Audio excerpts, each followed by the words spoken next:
দার্জিলিংয়ের দক্ষিণ পশ্চিমে সিংহলীলা পর্বতের বুকে ছোট্ট উপত্যকা মিরিক, যার অর্থ আগুনে শহর। মিরিকের মূল আকর্ষণ তার 5 একর ব্যাপী সমতল ভূমি আর তার মাঝেই প্রকৃতিদত্ত লেক সামেন্দু ধাপ। সা মানে মাটি, মেন্দু মানে নেই, ধাপ মানে লেক বা জলা।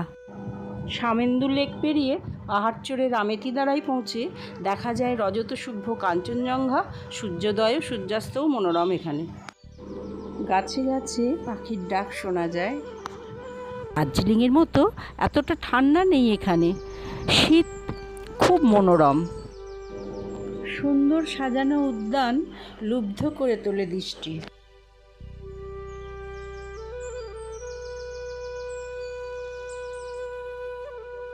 লেকের ধার বরাবর পাহাড়ের ঢালে রয়েছে পাইনে ঘেরা বন।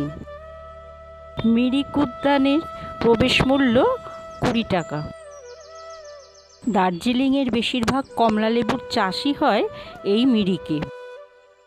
থাকার জন্য লেকের অপর পাড়েই রয়েছে কয়েকটি হোটেল।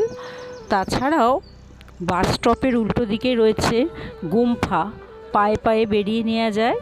আর যারা এখানে থাকতে ইচ্ছুক এখান থেকে গাড়ি নিয়ে ঘুরে নিন সুখিয়া পোখরি, জোর পোখরি, গোপালধারা টি গার্ডেন, লেপচা জগৎ, পাইনের বন, নেপালের বর্ডার, সীমানা ভিউ পয়েন্ট।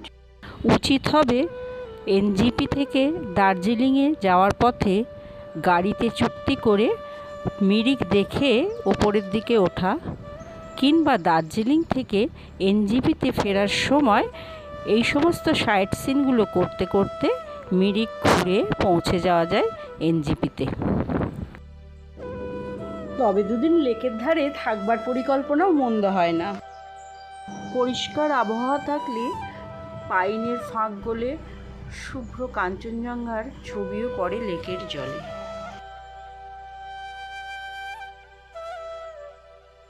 পান্না সবুজ জলে দেখা যায় খেলে বেড়াতে মাছেদের। রয়েছে প্যাডেল বোট, রোয়িং বোটের ব্যবস্থাও। পুল পেরিয়ে পাইনের বনের মধ্যে দিয়ে লেকের ধার বরাবর পরিক্রম করে নেওয়া যায় লেকটিকে।